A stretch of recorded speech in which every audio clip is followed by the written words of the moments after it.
कुष्मांडा, माँ दुर्गा की चौथी शक्ति की पावन कथा। नवरात्रि में चौथे दिन देवी को कुष्मांडा के रूप में पूजा जाता है।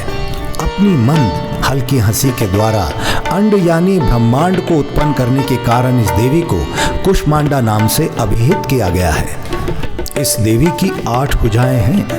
पौराणिक कथा के अनुसार जब सृष्टि नहीं थी, चारों तरफ अंधकार ही अंधकार था, तब इसी देवी ने अपने इष्ट हास्य से ब्रह्मांड की रचना की थी। इसीलिए इसे सृष्टि की आदि स्वरूपा या आदि शक्ति भी कहा गया है। इस देवी का वास सूर्य मंडल के भीतर लोक में है। सूर्य लोक में रहने की शक्ति क्षमता केवल इन्हीं में है। इसलिए इनके शरीर की कांति और प्रभा सूर्य की भांति ही दैदीप्यमान है।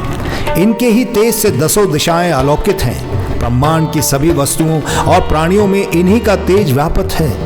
अंचल और पवित्र मन से नवरात्रि के चौथे दिन इस देवी की पूजा आराधना करनी चाहिए।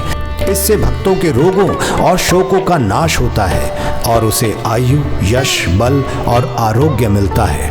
यह देवी अल्प सेवा और भक्ति से ही प्रसन्न होकर आशीर्वाद देती है।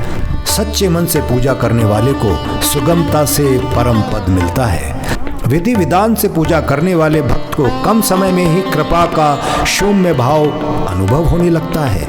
ये देवी आधियों व्याधियों से मुक्त कराती है और उसे सुख, समृद्धि और उन्नति प्रदान करती है। अंततः इस देवी की उपासना में भक्तों को सदैव तैयार रहना चाहिए।